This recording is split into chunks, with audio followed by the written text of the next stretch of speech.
Olá, são 6h34. Fique atento ao horário para não perder o seu compromisso do dia. E na noite dessa quarta-feira, um ônibus foi incendiado no bairro Armando Mendes. De acordo com o Corpo de Bombeiros, o incêndio teve origem criminosa. E sobre esse assunto eu volto a conversar ao vivo com Danilo Alves. Olá, Danilo. Quais as informações mais precisas sobre o que aconteceu por lá, né? Ontem tiveram várias versões, né? Uma de que teria sido uma pane mecânica, outra de que as pessoas estavam aqui voltadas e resolveram incendiar o veículo. O que de fato aconteceu aí no Armando Mendes? Na verdade, Adriane, as duas informações estão certas. O ônibus realmente teve uma pane mecânica, mas não foi a causa do incêndio. Foi uma manifestação dos populares, dos usuários do transporte coletivo que estavam utilizando ali o serviço, estavam na linha ali da empresa Global Green, do ônibus, e acabaram se revoltando. O que aconteceu? Eles incendiaram o ônibus. Aconteceu ali na Avenida Perimetral com a Rua F, ali no bairro Armando Mendes, na zona leste da cidade, que fica ali próximo já àquela Avenida Grande Circular. Aí foi isso. Quando o ônibus deu pane, todo mundo se revoltou, começou a fazer uma manifestação e o ônibus foi incendiado. O Corpo de Bombeiros foi acionado por volta das 10 horas da noite. A gente vê um vídeo agora, no momento em que as chamas tomaram conta do veículo. A gente vê que é muito fogo. Os populares filmaram, as pessoas que estavam passando ali pelo local filmaram toda a ação. A gente vê que o ônibus também ficou destruído, né? O ônibus que era da linha 535 ficou destruído mesmo. Todas as chamas consumiram ali o veículo. E logo depois dessa situação, a polícia foi chamada, a Rondas Ostensivas Cândido Mariano, para tentar saber, para tentar identificar quem foram os autores, né, desse incêndio criminoso. Mas até o momento ninguém foi identificado não. O que aconteceu foi o seguinte: o Corpo de Bombeiros, eles apagaram as chamas, claro, e logo em seguida verificaram que ninguém ficou ferido e também nem motorista, nem um passageiro, porque todos saíram a tempo, todos saíram, né, para fazer a manifestação, e o motorista ele fugiu do local para não, né, ter represárias por conta dessa situação. Enfim, o Corpo de Bombeiros avisou também para a gente que esse incêndio foi realmente de origem criminosa, foi que os próprios populares atearam fogo no veículo. A Polícia Militar deve ainda investigar, deve ainda verificar essa situação para saber quem foram as pessoas, mas é muito difícil, né, saber identificar esses populares, porque são usuários do transporte coletivo.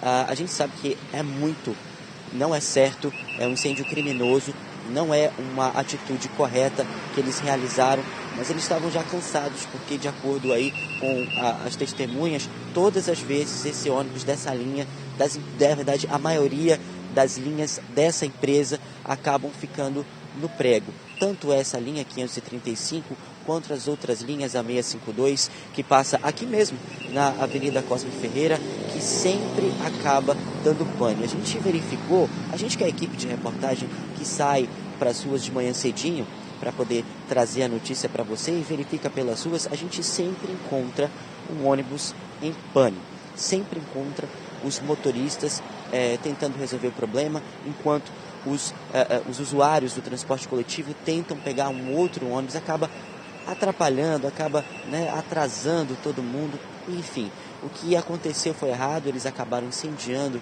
esse ônibus, um incêndio criminoso. As pessoas responsáveis por isso ainda não foram identificadas, mas fica aí, né, essa manifestação da população que não aguenta mais ter tanto ônibus pregado na rua. Adriano. Essa linha 535 sai ali da Avenida Perimetral, no Armando Mendes, e vai até o centro da cidade. O último ponto dela é ali na Praça da Matriz. Esse é um transtorno grande, porque ainda mais num dia em que há aquele anúncio oficial, né, de a confirmação de fato de que a tarifa de ônibus a partir desse sábado passa de R$ 3,30 para R$ 3,80, um aumento de 26,6% em menos de um mês, né? E isso causa uma revolta, mas não justificação, porque quem vai ser penalizado vai ser a população. Os próprios usuários que incendiaram esse veículo vão agora ser penalizados, porque é um veículo a menos. As condições, a gente sabe que são muito difíceis, principalmente para quem mora na zona leste e norte da cidade, que são as zonas mais populosas. Então agora você vai pagar R$ 3,80 e vai ter um ônibus a menos. Não justifica fazer um ato como esse. Pois é, não justifica nada que seja violento, nada que envolva alguma coisa criminosa, vale a pena fazer. A gente sabe, a gente vê todos os dias a população reclamando por conta do preço da passagem de ônibus, tanto de R$3, porque o serviço ele não melhorou com R$3, não melhorou a R$3,30, e esse anúncio de R$3,80 com essa renovação de frota, com essa Wi-Fi nos terminais e também a intranet dentro dos ônibus, enfim, a gente não sabe como é que vai ser do futuro, mas o passado a gente já conhece. Então, dos R$3 e R$3,30, que teve esse aumento, não melhorou o serviço. Então a população ficou revoltada. A gente sabe que todo mundo está revoltado por conta dessa situação, além dos indicativos de greve que acontecem o tempo todo, a categoria do sindicato, das pessoas que trabalham no sistema de transporte público querem os direitos delas.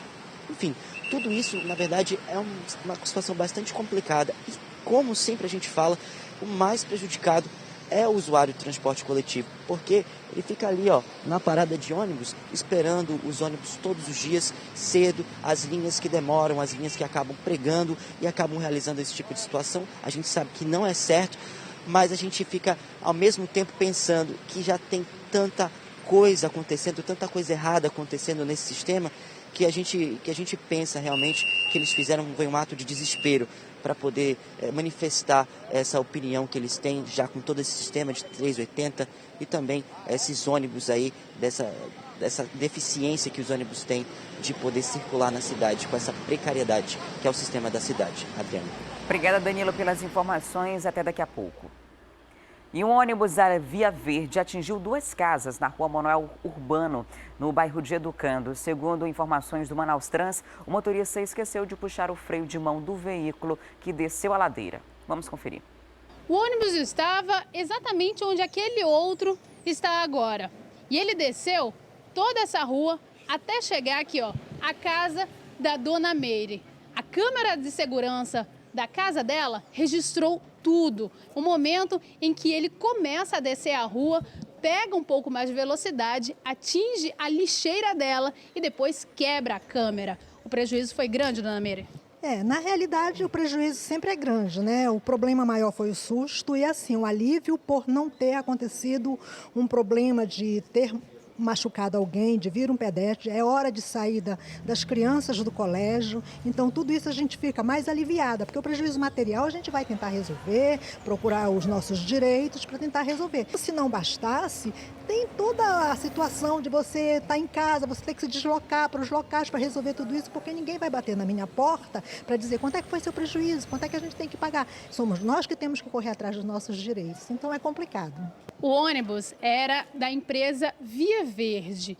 Segundo a empresa, eles vão arcar com todo o prejuízo. E olha, foi grande. Aqui só na casa da Dona Meire teve o prejuízo dessa parte aqui, mas a vizinha dela teve um prejuízo ainda maior. Estima-se que cerca de R$12 mil vão precisar ser gastos para consertar tudo isso. Aqui tinha um portão de alumínio.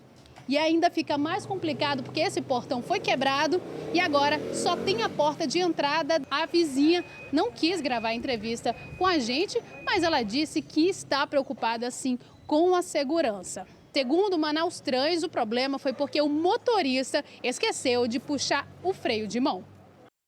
Nossa, foi um impacto bem violento.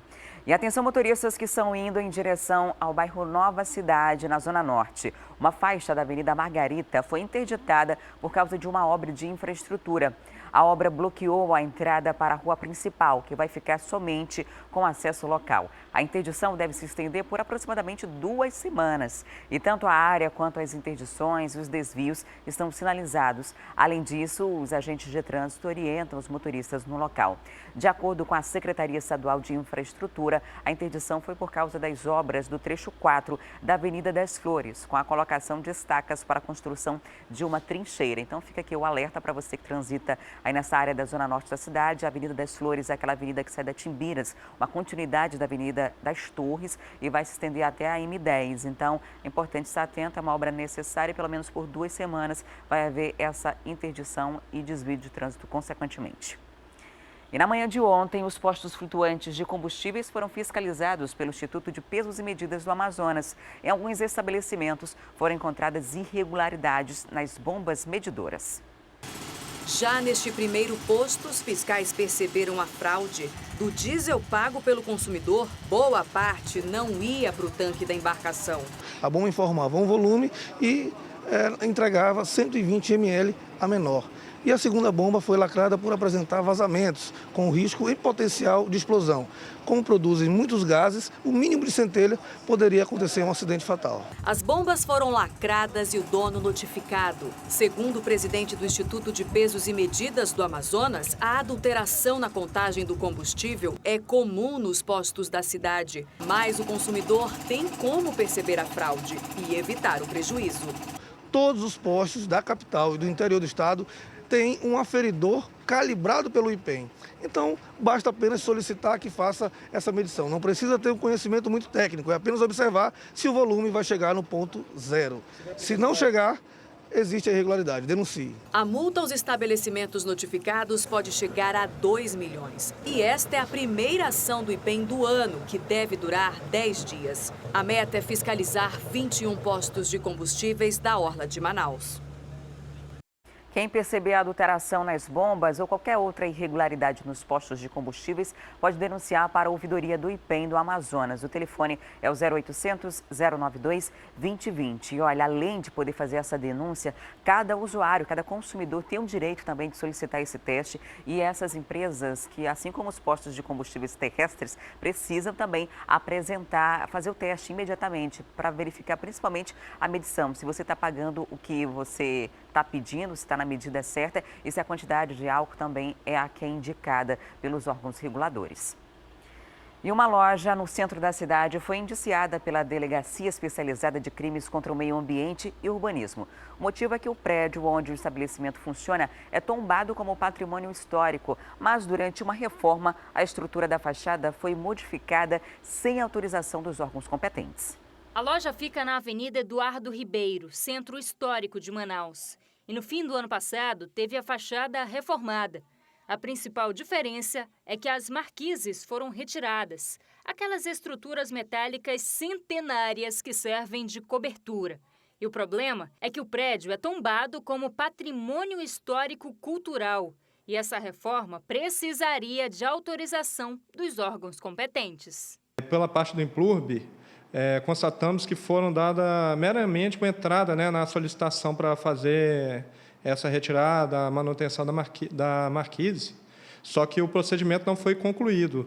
E para fazer a retirada tem todo um cuidado, que deve ser tomado. Tem que ser concluído o procedimento, tem que ser feito por técnicos especialistas, Tem que ser feita a manutenção da marquise dentro de caixas, o transporte dela tem que ser feito de maneira adequada, tem que ser feita a restauração da maneira adequada, e nada disso, pelo que a gente observou, foi seguido, A empresa, a arquiteta e a engenheira responsável foram indiciadas e ouvidas pela polícia. De acordo com o delegado responsável pelo caso, a reforma pulou algumas etapas. Eles pularam, eles alegam apresentar documentações falando que conseguiram uma autorização provisória do IFAM, só que eu entendo que ela, por si só, não tem um condão de autorizar essa retirada, tem que seguir também os procedimentos junto ao Implurb, Esses procedimentos do Implurb não foram seguidos, então decidimos concluir o inquérito policial, indiciando tanto a engenheira quanto a arquiteta e mais a representante legal da Marise. As estruturas devem ser recolocadas nos seus devidos locais. Em nota, a loja Marisa informou que não foi notificada oficialmente sobre o inquérito policial e que segue trabalhando para restaurar a marquise, contribuindo então para a preservação do patrimônio histórico da cidade. E as duas casas mais antigas de Manaus estão passando por reforma. Elas fazem parte do patrimônio histórico da cidade e, por isso, membros do Fundo de Preservação do Patrimônio Histórico e Cultural realizaram na tarde de ontem uma visita técnica para acompanhar o andamento das obras. O centro histórico é o cartão de visitas de uma cidade. É através dele que o legado do local é contado. Manaus tem imóveis que mostram o passado luxuoso que veio direto da Europa. Prédios que encantam. Eles foram construídos antes e depois do período áureo da borracha. Alguns já foram restaurados.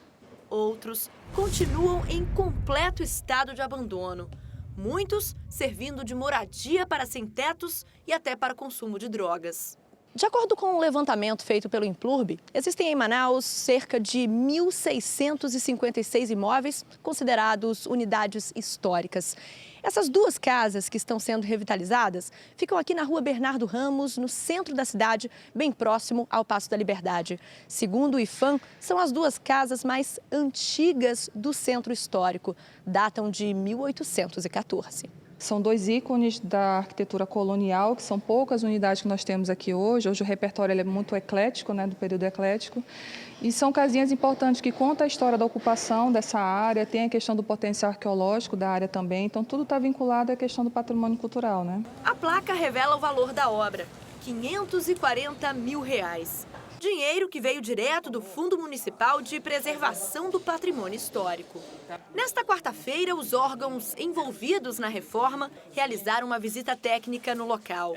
A ideia é que essas duas casas, de muro germinado, passem por uma licitação pública para que sejam explorados, como restaurante, bar ou até mesmo loja de artesanato. A gente vai fazer um edital público de ideias, onde a gente vai chamar a sociedade civil para poder propor usos, desde que sejam resguardados a parte histórica do bem e que possam exemplificar o quanto importante é para a cidade esses imóveis. As duas casas já passaram pela restauração e agora estão na fase de reforma. Assim como outras casas no centro histórico que estão à venda, os novos proprietários podem mudar o que quiserem dentro do imóvel, mas a fachada precisa ficar intacta. O primeiro passo é a análise, de fato, daquilo que você gostaria de alterar. Você fazer uma consulta para o IPHAN, que tipo de imóvel é esse, que tipo de intervenção você pode fazer. A partir disso, normalmente é permitida uma intervenção interna, preservando-se a parte externa, suas características originais. Então, cada caso é um caso. A empresa que venceu a licitação para fazer a revitalização sabia que ia encontrar uma arquitetura diferente. Uma casa de 1819, com certeza, tem muitas surpresas, espalhadas por aí. O tipo de material é um deles, né, César? Com certeza. O tipo de material é um deles. Essa estrutura aqui, ela é de taipa, Só que nós podemos ter, dependendo da interferência que nós viemos a fazer nela, algumas surpresas. Podemos encontrar algumas pedras maiores, tipo pedra tipo jacaré, entendeu? Depende muito de onde nós vamos interferir. As surpresas são várias. Então, é sempre um aprendizado. Aliás, mesmo com a reforma, partes da parede e da construção vão ficar à mostra nas duas casas. Agora, um outro material encontrado aqui dentro dessa casa foram esses ladrilhos aqui, César, que foram replicados, na verdade, já estão aqui em Manaus, bem semelhantes a esse. Bem semelhantes a esse, com a mesma paginação e vão estar sendo aplicados aqui em alguns pontos do piso, porque boa parte dele também tem estrutura de madeira, mas é idêntico ao original, idêntico ao que foi aplicado aqui na época da sua construção. A reforma das casas 77 e 69 devem terminar em 120 dias. Daqui a pouco tem interação com a Rádio Acrítica FM. A gente fala da repercussão do aumento da passagem de ônibus na Câmara Municipal de Manaus. E olha, os rodoviários estão anunciando mais uma greve, é isso mesmo. A gente traz esses destaques daqui a pouquinho.